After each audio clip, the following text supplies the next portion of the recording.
Okay, solubility.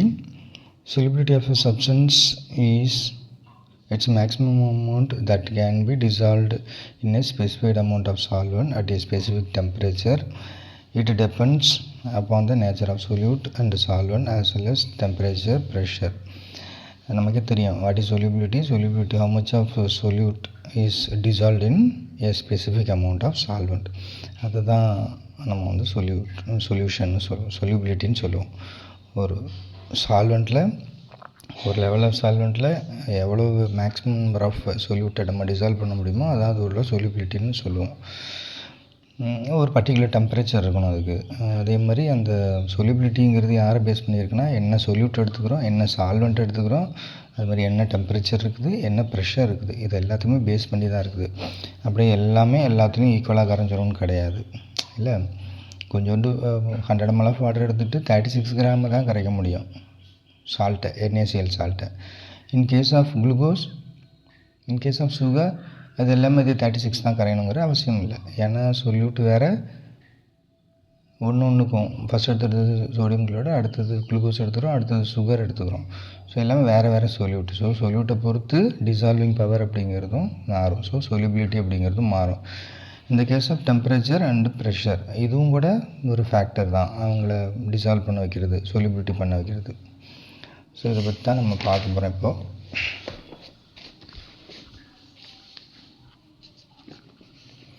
solubility of liquid in solid in liquid. இப்போ liquid தான் entire solution, பெரிய அமௌண்ட்டாக நம்ம லிக்விட் தான் எடுத்துக்க போகிறோம். சால்வெண்ட்டு அதில் சொல்யூட்டை கரைக்க போகிறோம். அதுதான் இந்த கான்செப்ட். இப்போ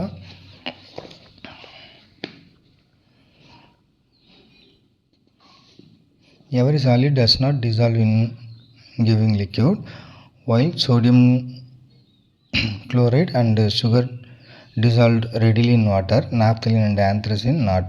Other hand, the naphthalene and anthracene dissolve readily to benzene, but sodium chloride and sugar do not. It is observed polar solute dissolve in polar solvent and non-polar solute in non-polar solvent. In general, solute dissolved in solvent if intermolecular attraction are similar in the two, or we may say dissolved like dissolved like. இதுக்கு பேர் like dissolved likeன்னு சொல்லுவோம். என்ன சொல்ல வராங்க அப்படின்னு சொல்லி பார்த்தோம்னா, முதல்ல நம்ம ஒரு சால்ட் எடுத்துப்போம், இல்லைனா சுகர் எடுத்துப்போம். நம்ம டேபிள் சால்ட் சோடியம் குளோரைடையோ இல்லை சுகரையோ எடுத்துப்போம். இப்படி எடுத்துகிட்டு நம்ம வாட்டரில் டிசால்வ் பண்ணோம்னா ரெடிலி டிசால்வ்டு இன் வாட்டர். இந்த கேஸ் ஆஃப் நாப்தலீனும் ஆந்த்ரசீனும் எடுத்துக்கிட்டு நம்ம டிசால்வ் பண்ணோம் அதே வாட்டர்லனா it is not dissolved in water. அதே மாதிரி நாப்தலீனும் ஆந்த்ரசீனும் நம்ம ரெடியாக பென்சீனில் கரைச்சோம்னா உடனே டிசால்வ் ஆகிடும். இந்த கேஸ் ஆஃப் குளோரைடும் சுகரும் not dissolved in water. So எதுக்கு சொல்ல வராங்கன்னா, எல்லா சொல்யூட்டும் எல்லா சால்வெண்ட்லேயும் கரையிறதில்ல, அதுதான் இங்கே சொல்ல வராங்க. இப்போ யார் யார் எது இதில் கரைவாங்க அப்படின்னு பார்த்தோன்னா, போலார் சொல்யூட் டிசால்வ் இன் போலார் சால்வெண்ட், அதே மாதிரி நான் போலார் சொல்யூட் டிசால்வ் இன் நான் போலார் சால்வெண்ட். அவ்வளோதான் விஷயம். போலார்னால் என்ன சார் அப்படின்னு சொன்னால், போலாரிட்டி இருக்கும், ப்ளஸ்ஸும் மைனஸும் இருக்கும் சேமில். இப்போ வாட்டரை டிசால்வ் பண்ணிங்கன்னு வாட்டரை பிரித்தோம்னா H+ இருக்கும், OH- இருக்கும். ஆனால் அதில் போய்ட்டு NaCl போட்டிங்கன்னா Na+ ஆகும், Cl- ஆகும். அப்போது மைனஸு ப்ளஸ் அட்ராக்ட் பண்ணும், ப்ளஸ்ஸு மைனஸ் அட்ராக்ட் பண்ணும். ஸோ இந்த மாதிரி நமக்கு அட்ராக்ட் பண்ணுறதுனால அது டிசால்வ் ஆக ஆரம்பிக்கும். ஒரு குறிப்பிட்ட லெவல் வரைக்கும் தான் அது மாதிரி பண்ணும். ஸோ இதனால் நமக்கு ஈஸியாக டிசால்வ் ஆகும். ஆனால் பென்சின் இருக்குல்ல, பென்சின் C6H6, இது பென்சின். இதை நீ போய் பிரிக்க முடியுமான்னா H+ ப்ளஸ்ஸாக மைனஸாக பிரியுமா? அது பிரியாது. அதில் போய்ட்டு NaCl போட்டிங்கன்னா Na+ Cl- கிடைக்கும். ஆனால் இங்கே ப்ளஸ் மைனஸ் இல்லாதனால it is not dissolved in this concern solvent. புரிஞ்சிருக்கும்னு நினைக்கிறேன் உங்களுக்கு. எது போலாரிட்டியாக இருக்குதோ அதில் தான் போலாரிட்டியாக இருக்கிற இன்னொன்று போய் கரையும். Polarity solvent dissolved polar solute. அதே மாதிரி ஆந்த்ரசீன், நாப்தலின் இவங்கெல்லாம் பார்த்தோம்னா நான் போலார் சால்வெண்ட் சொல்யூட்டு. அவங்கள எங்கே தான் போய் கரைக்கலாம்? நான் போலார் சால்வெண்ட்டில் தான் கரைக்கலாம். ஸோ கரைச்சதுக்கப்புறமா டிசால்வ் ஆனதுக்கப்புறமா அந்த சொல்யூஷன் என்னென்னு சொல்லுவோன்னா அதுங்களுக்கு இடையில ஒரு இன்டர்மாலிகுலர் இன்ட்ராக்ஷன் இருக்கும். ஏன்னா கரைஞ்சதுனால இன்டர்மாலிகுலர் இன்ட்ராக்ஷன் அப்படிங்கிறது இருக்கும். அதனால் அது என்ன பேர் சொல்லுவோம்னா லைக் டிசால்வ்டு லைக் அப்படின்னு சொல்லுவோம். கரைஞ்சதுக்கப்புறம் யார் பென்சினில் நாப்தலின் ஆந்த்ரசின்லாம் கரைச்சாலும் அது டிசால்வ்டு லைக் டிசால்வ்டு லைக் தான். அதேமாதிரி வாட்டரில் NaCl சுகர் இதெல்லாம் கரைச்சாலும் டிசால்வ்டு லைக் தான். ஸோ அதை தான் நீங்கள் தெரிஞ்சுக்கணும். ஓகே, அது புரிஞ்சிருக்கும். டிசால்வ்டு லைக்னு புரிஞ்சிருக்கும். லைக் டிசால்வ்டு லைக்குங்கிறது உங்களுக்கு தெரிஞ்சிருக்கும். Next, when a solute is added to the solvent, some solute dissolves and its concentration increases in solution. This process is known as dissolution. Dissolution அப்போ என்ன அர்த்தம்? ஒரு சால்வெண்ட் இருக்குது, இந்த சால்வெண்ட்டில் சொல்யூட் ஆட் பண்ணிகிட்டே இருக்க concentration of this concern solution increases. இந்த மாதிரி ஒரு கான்சன்ட்ரேஷனை ஒரு சொல்யூஷனுக்கு இன்க்ரீஸ் பண்ணுறோம்னா அதான் டிசொல்யூஷன் சொல்லுவோம். புரிஞ்சாப்பா? டிசொல்யூஷன் என்ன?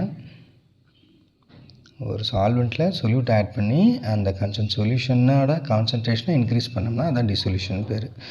Next, some solute particle in solution collide with the solid and particle get separated out of the solution. This process is known as crystallization. சில time என்ன செய்யணும், சொல்யூட் போட்டுக்கிட்டே இருக்க அதோட எனஃப் டைம் வந்ததுக்கப்புறமா, அதோட எண்டு பாயிண்ட் வந்ததுக்கப்புறமா நீ சால்ட்டை போட அது என்ன மாறிக்கிட்டே இருக்கும், திரும்ப கிறிஸ்டலாக மாறிக்கிட்டே இருக்கும், செப்பரேட் ஆகி வந்துக்கிட்டே இருக்கும். முன்னாடி இருந்தது மாதிரி சொல்யூஷனாக இருக்காது. இப்போ அதுலேருந்து திரும்ப சால்ட் வந்து டிசால்வ் ஆக வெளில நிற்க ஆரம்பிச்சிடும். அப்படி இருக்கிறதுக்கு பேர் தான் கிறிஸ்டலைசேஷன் சொல்கிறாங்க. போட கரைஞ்சிக்கிட்டே இருந்தால் அதுக்கு பேர், கரைஞ்சி கான்சன்ட்ரேஷனை கொடுத்துட்டே இருந்தால் டிசொல்யூஷன் பேர். After some time it reach, அதுக்கப்புறம் கரையாமல் போட்டது அப்படி என்ன செய்யும், கீழே போட்டது வராது, போட்டது போய் கரைஞ்சிரும். ஆனால் ஆல்ரெடி அங்கே கரைஞ்சிருந்தது திரும்ப சால்ட்டாக மாறிடும். அப்படி மாறினா அதுக்கு பேர் கிறிஸ்டலைசேஷன் அப்படின்னு சொல்லி பேர். A stage is reached which the two processes occur in same rate under same such condition. Number of solute particle go into the solution will be equal to the solute particle separating out a stage of dynamic equilibrium is reached. இது already நம்ம பார்த்தது மாதிரியே தான் dynamic equilibrium reach ஆகும் அப்படின்னு சொல்கிறாங்க. For example, நான் இங்கே ஒரு சோடியம் குளோரைடு சொல்யூஷனே வச்சுப்போம். வாட்டர் எடுத்துக்கிட்டேன், சோடியம் குளோரைடு ஆட் பண்ணிட்டேன். ஃபார் எக்ஸாம்பிளுக்கு நான் 100 ml வாட்டர் எடுத்துக்கிட்டேன்னா வச்சுக்கேன், நான் ஒரு 36 கிராம் போடுறேன். 100 கிராமில் 36 கிராம் தான் கரையும் ஆக்சுவலாக சோடியம் குளோரைடு சால்ட்டு. இது வரைக்கும் போடுறேன்ல, இதுக்கு பேர் டிசொல்யூஷன் பேர். ஏன்னா கண்டிப்பாக நான் போட்ட மேக்ஸிமம் சொல்யூட் போட்டேன், சொல்யூஷனாக எனக்கு கிடச்சிட்டு, இது டிசொல்யூஷன் பேர். இதுக்கு முன்னாடி போட concentration of the solution increases. So அதுக்கு பேர் டிசொல்யூஷன் பேர். இப்போ 36 கிராம் தான் இதில் கரையும். அதுக்கு மேலே நான் ஒரு ட்ராப் இங்கே மேலே போடுறேன்னா, 1 கிராம் மேலே போடுறேன்னா, இப்போ 37 நான் போடுறேன்னா, இங்கே ஆல்ரெடி 36 கரைஞ்சிருச்சுல, 36லேருந்து 1 கிராம் என்ன செய்யும், கீழே போயிடும். நான் போட்டது இங்கே கரைஞ்சிரும், ஆனால் இங்கே இருந்தது 1 கீழே போயிடும். அகைன் நான் 2 கிராம் போட்டேன்னா இங்கேயும் 2 கிராம் கீழே வர ஆரம்பிச்சிடும். இதுதான் இந்த இடம் தான் 36 நான் போட்டேன்ல, இதுதான் அதோட டைனமிக் ஈக்லிபிரியம்னு சொல்லுவோம். இதுக்கப்புறம் நீ ஒரு ட்ராப் போட்டாலும் அந்த ஒரு ட்ராப்பு சாலிடாக மாறி கீழே வரும். அதான் டைனமிக் ஈக்லிபிரியம்னு சொல்லுவாங்க. அந்த இடத்த தான் டைனமிக் ஈக்லிபிரியம் அப்படின்னு சொல்லுவாங்க. நமக்கு சொல்யூஷன்னா சொல்யூட்டும் சால்வெண்ட்டும் வேணும். இது நமக்கு தெரிஞ்ச கதை தான். At this stage the concentration of solute in solution will remain constant under a given condition, that is temperature and pressure. A similar process is followed when gas are dissolved in liquid solvent. Such solution which no more solute can be dissolved in at the temperature and pressure is called saturated solution. அடுத்ததாக இப்போ என்ன கேட்குறாங்கன்னா saturated solution. இது வந்து சாலிடுக்கும் லிக்விடுக்கும் மட்டும்தான் sir work ஆகுமா, இல்லைனா கேஸுக்கும் லிக்விடுக்கும் கூட ஒர்க் ஆகும். கேஸையும் கூட நம்ம இதில் கரைக்கலாம், லிக்விடில் கண்டிப்பாக டிசால்வ் பண்ணலாம். அப்படி டிசால்வ் பண்ணுவோம், அதாவது அதை நம்மளால் மேக்ஸிமம் முடிஞ்ச அளவுக்கு நம்ம அதில் போய் டிசால்வ் பண்ணிவிடுவோம். அப்படி டிசால்வ் பண்ணதுக்கப்புறம் there is no more space for dissolving அப்படின்றது தான் அந்த சொல்யூஷன் பேர் தான் சேச்சுரேட்டட் சொல்யூஷன் சொல்லுவோம். இங்கே எடுத்துக்கிட்டால் சோடியம் குளோரைடு 36 கிராம் தான் கரைன்னு சொன்னோம் இல்லையா, அந்த 36 கிராமும் இதில் கரைஞ்சிச்சு அப்படின்னா இது சேச்சுரேட்டட். ஏன்னா there is no space for extra salt added. அப்போது நம்ம இன்னும் கொஞ்சம் எக்ஸ்ட்ரா போட்டோம்னா கண்டிப்பாக அது டிசால்வ் ஆகாது. அதனால் இது சேச்சுரேட்டட் சொல்யூஷன் அப்படின்னு சொல்லுவோம். அன்சாச்சுரேட்டட் சொல்யூஷன் என்னென்னு சொல்லுவோம்? Unsaturated solution is one in which more solute can be dissolved in the same temperature. Suppose இப்படி ஞாபகம் வச்சுக்கோங்க, இதே மாதிரி 100 ml எடுத்துட்டேன், ஆனால் என்கிட்ட 36 கிராம் ஆஃப் சால்ட் இல்லை, 36 கிராம் ஆஃப் சால்ட் என்கிட்ட இல்லை, என்கிட்ட 20 கிராம் தான் இருக்குது. அதை நான் இதில் ஆட் பண்ணிட்டேன்னா அதுவும் டிசால்வ் ஆகிருக்கும்ல. இப்போவும் இதோட கான்சன்ட்ரேஷனும் இருக்கும், 26 போட்டுட்டோம். ஆனால் இல்லை there is a much more space. ஆமாண்ணா இல்லையா? 36 வரைக்கும் கரையும், ஆனால் என்கிட்ட 26 தான் இருக்குது, அதுதான் நான் போட்டிருக்கேன். அப்போ இதுக்கு பேர் அன்சாச்சுரேட்டட் சொல்யூஷன் சொல்லுவோம். புரியும்னு நினைக்கிறேன். சேச்சுரேட்டட்னா further more salt is added to it. அதே அன்சாச்சுரேட்டட்னா there is a space for adding salt. இதுதான் அதில் முக்கியமாக நீங்கள் தெரிஞ்சுக்க வேண்டியது. ஆனால் டெம்பரேச்சர் எப்படி இருக்கும்? சேமாக இருக்கணும். The solution which is dynamic equilibrium which dissolved solute is the saturated solution and contain maximum amount of solute dissolved in a given amount of solvent. Thus the concentration of solute in which a solution is its solubility. So concentration of solute அப்படிங்கிறது அதோட solubility சொல்லுது, எந்த ரேஞ்சுக்கு அது கரையுது அப்படிங்கிறத சொல்கிறதுக்காக தான். So dynamic equilibrium reach ஆனதுக்கப்புறம் வேறு எந்த சால்ட்டும் அதில் டிசால்வ் ஆகாமல் இருந்துச்சுன்னா அதுக்கு பேர் சேச்சுரேட்டட் சொல்யூஷன் அப்படின்னு சொல்லுவோம். அங்கே இன்னும் கொஞ்சம் கரையும் அப்படின்னா அதுக்கு பேர் அன்சாச்சுரேட்டட் சொல்யூஷன் அப்படின்னு சொல்லுவோம். Next, earlier we have observed that solubility of one substance in another depends on the nature of substance in addition to the variables to others parameters temperature and pressure control this phenomena. நம்ம ஃபஸ்ட்டே பார்த்தது மாதிரி solubility of the substance is based on the nature of substance. அதோட solvent இருக்கு இல்லையா, சால்வெண்ட்டோட nature என்ன, சொல்யூட்டோட nature என்ன அப்படிங்கிறத பொறுத்து சொலிபிலிட்டியை நம்ம தீர்மானிக்க முடியும். இந்த சொலிபிலிட்டியை வச்சு தான் சேச்சுரேட்டடாக அன்சாச்சுரேட்டடானே நம்ம சொல்கிறோம் இல்லையா. அந்த சொலிபிலிட்டி நம்ம யாரை வச்சு சொல்ல முடியும்னா சால்வெண்ட் எப்படி இருக்காங்க, சொல்யூட் எப்படி இருக்காங்க. So nature of the substance வச்சு சொல்லலாம். வேறு 2 பேராமீட்டர்ஸ் இருக்காங்க, ஒன்று டெம்பரேச்சர், இன்னொன்று ப்ரெஷர். இந்த 2 பேராமீட்டராலையும் சொலிபிலிட்டி ஆகிறது வேரி ஆகும். முதல்ல டெம்பரேச்சர் வச்சு பார்க்கலாம் எப்படி வேரி ஆகுதுன்னு சொல்லி பார்க்கலாம். The solubility of a solid in a liquid is significantly affected by temperature changes. Consider the equilibrium represented by equation 1.10. This being dynamic equilibrium must be follow Le-Chatelet principle. Generally, if a nearly saturated solution, the dissolution process endothermic, the solubility should be increases with the rise temperature, and if it is exothermic, the solubility shows decreases. This trend as the trends are also observed experimentally. இதில் ஜென்ரலாக நம்ம சொல்லணும்னா effect of டெம்பரேச்சரை பொறுத்து எப்படி சொலிபிலிட்டிங்கிறது change ஆகுது அப்படிங்கிறத நம்ம பார்க்க போகிறோம். இதில் முக்கியமாக தெர்மோடைனமிக் ஈக்விலிபிரியம் நமக்கு தெரியும். அதாவது நம்பர் ஆஃப் சொல்யூட் பார்ட்டிகள் அதில் டிசால்வ் ஆகும். இந்த meantime number of solute பார்ட்டிகள் கீழே போய் செட்டிலும் ஆக ஆரம்பிச்சிடும். டிசால்வ் ஆகிறதும் செட்டில் ஆகிறதும் சேம் ஆகிறதுனா அந்த இடம் தெர்மோடைனமிக் ஈக்விலிபிரியம்னு அர்த்தம். அதுக்கு மேலே நம்ம சால்ட் ஆட் பண்ண எல்லாமே போய் கீழே தான் போய் படியும். சால்ட்டாக அது போய் படியாது, அது போய் கரையும். ஆனால் ஆல்ரெடி கரைஞ்சிருந்தது போயிட்டு கீழே போய் படிய ஆரம்பிச்சிடும். இதுக்கு Le-Chatelet பிரின்சிபல் ஏன் சார் வருதுன்னா, Le-Chatelet என்ன சொல்கிறாருன்னா, இந்த பிரின்சிபல் படி என்ன நடக்கும் அப்படின்னு சொல்லி பார்த்தோம்னா, ஒரு சிஸ்டம் வந்து ஈக்விலிபிரியத்தில் இருக்கிறப்போ ஒரு புது எக்ஸ்டர்னல் ஃபோர்ஸ் வந்தோ இல்லை வெளியிலேருந்து ஏதாவது ஒரு ஃபோர்ஸ் வந்து அதை டிஸ்டர்ப் பண்ணிடுச்சுன்னு வச்சுக்கேன். இந்த டிஸ்டர்ப் பண்ணதுக்கு தகுந்த மாதிரி அது இப்போது புதுசான ஈக்விலிபிரியத்தை அட்டைன் பண்ணிக்கும். புரியுதுங்களா உங்களுக்கு?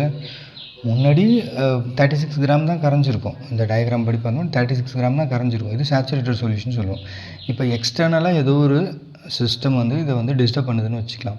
ஃபார் எக்ஸாம்பிளுக்கு நான் ஹீட் பண்ணுறேன், இந்த இடத்துல வச்சு நான் ஹீட் பண்ணுறேன், அப்போ டெம்பரேச்சர் நான் இன்க்ரீஸ் பண்ணுறேன். அது ஒரு எக்ஸ்டர்னல் ஃபோர்ஸ். அதை நான் வச்சு நம்ம அதை ஹீட் பண்ணும்போது இப்போது இந்த சொல்யூஷனில் முன்னாடி 36 தான் கரைஞ்சிருக்கும். இப்போது ஒரு 1 கிராமோ இல்லை 2 கிராமோ இல்லை 3 கிராமோ எக்ஸ்ட்ரா கரையும். இப்போது நம்ம ஹீட் கொடுத்தோம்ல, அதனால் இந்த சிஸ்டம் என்டையர் சிஸ்டமே அதுங்களுக்குள்ளே அதை நல்லிஃபை பண்ணிக்கும். இதை தான் லீ சாட்லியர் சொல்கிறார். ஒரு நியூ சிஸ்டம் வந்து டிஸ்டர்ப் பண்ணிடுச்சு அப்படின்னு சொன்னோம்னா அந்த சிஸ்டத்துக்கு தகுந்த மாதிரி இப்போ ஈக்குலிபிரியமை அதுவாகவே அட்டைன் பண்ணிக்கும். நம்ம எதுவும் செய்ய தேவையில்லை. ஒரு ப்ரெஷர் கொடுத்தோம், ப்ரெஷர் கொடுக்குறதுனாலையும் அதோட ஈக்குலிபிரியம்ங்கிறது சேஞ்ச் ஆகும்.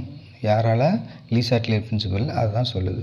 ஒரு நியூ சிஸ்டம் வந்து அது மாதிரி பண்ணுச்சுனாக்கா அப்போ புது சிஸ்டம் வந்து உருவாகிடும், புது ஈக்குலிபிரியம் அட்டைன் ஆகிடும். பழசு இருக்காது, புது ஈக்குலிபிரியம்ங்கிறது அட்டைன் ஆகிடும் அப்படின்னு சொல்கிறாங்க.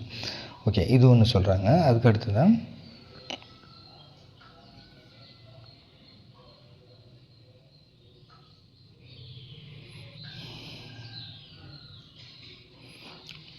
ஒருவேளை அந்த சிஸ்டம் வந்து நம்ம வச்சுருக்க அந்த சொல்யூஷன் வந்து எண்டோதெர்மிக்காக இருக்குது அப்படின்னு சொன்னோம்னா சொலிபிலிட்டி இன்னமும் என்ன செய்ய ஆரம்பிச்சிடும்? இன்க்ரீஸ் ஆக ஆரம்பிச்சிடும். ஏன்னா நம்ம டெம்பரேச்சர் அப்ளை பண்ண போகிறோம். இந்த டாப்பிக்கே எதுக்கு கீழே தான் பார்க்குறோம், டெம்பரேச்சர் அப்ளை பண்ணுறதுல தான் பார்க்குறோம். ஸோ அப்படி டெம்பரேச்சர் அப்ளை பண்ணுறப்போ கொஞ்சமாக வாங்கிக்கும்ல அது டெம்பரேச்சரை, அது வாங்குகிற கெப்பாசிட்டி இருக்குது. எண்டோதெர்மிக்னா வாங்குகிற கெப்பாசிட்டி. இப்போ நான் ஒரு சொல்யூஷன் வச்சுருக்கிறேன்.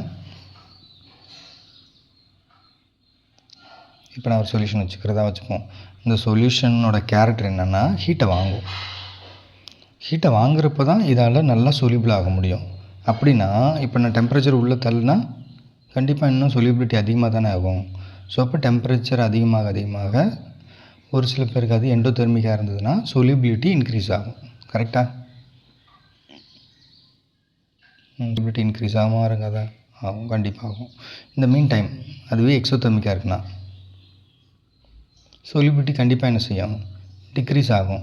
ஏன்னா இந்த சிஸ்டம் வந்து ஹீட்டை வெளியில் கொடுக்குறது. வெளியில் கொடுத்தா தான் இதில் சொலிபிலிட்டியே நடக்கும். நல்லா ஹீட்டை வெளியில் கொடுத்தா தான் இதில் சொலிபிலிட்டியே நல்லா நடக்கும். ஆனால் நான் ஹீட்டை கொடுக்காம நான் என்ன பண்ணுறேன்? அதுலேருந்து ஹீட்டை வெளியில் எடுத்துக்கிட்டே இருக்கிறேன். சாரி இங்கேருந்து வெளியில் போனால் தான் ஹீட்டு வெளியில் போனால் தான் நல்ல சொலிபிலிட்டி ஆகும். ஆனால் ஹீட்டை நான் வெளியில் போக விடாமல் நான் என்ன செஞ்சிட்ருக்கேன்? இங்கே டெம்பரேச்சரை இன்க்ரீஸ் பண்ணிக்கிட்டே இருக்கேன். அது ஹீட்டை வெளியில் விட நான் டெம்பரேச்சரை இன்க்ரீஸ் பண்ணிக்கிட்டே இருக்கேன். இங்கே போட்டு இன்க்ரீஸ் பண்ணிக்கிட்டே இருக்கிறேன். அப்படி இன்க்ரீஸ் பண்ணால் அப்போ இது எப்படி சொலிபிலிட்டி ஆகும்? ஆகாது இல்லையா? அப்போ டிக்ரீஸ் ஆகும்ல. அதுதான் இங்கே சொல்கிறாங்க. ஸோ இதுதான் இப்போது ஜென்ரலாக புரிஞ்சுக்கோங்க. டெம்பரேச்சர் இன்க்ரீஸ் பண்ணால் சொலிபிலிட்டி இன்க்ரீஸ் ஆகும். இதுவும் நமக்கு தெரியும். In case of the system is endothermic, when we apply a temperature or heat the solubility increases. In the case of எக்ஸோதெர்மிக்காக இருக்குன்னா நம்ம ஹீட்டை கொடுக்க அதோட சொலிபிலிட்டி பவர் டிக்ரீஸ் ஆகும். இதுவும் நமக்கு தெரிஞ்சிருக்கணும். நெக்ஸ்ட்டு எஃபெக்ட் ஆஃப் டெம்பரேச்சரை ப்ரெஷருங்கிறது சாலிடுக்கும் லிக்விடுக்கும் பார்த்தீங்கன்னா பெருசாக எதுவும் பண்ணாது. லிக்விடு வந்து சால்வெண்ட்டாக வச்சுப்போம், இது வந்து சொல்யூட்டை வந்து சாலிடாக வச்சுப்போம். இதில் கரைச்சிட்டு ப்ரெஷர் கொடுத்திங்கன்னா எந்த சேஞ்சும் இருக்காது. இதில் அதுதான் இங்கே கொடுத்துருப்பாங்க. Pressure does not have any significant effect of solubility of solid in liquid.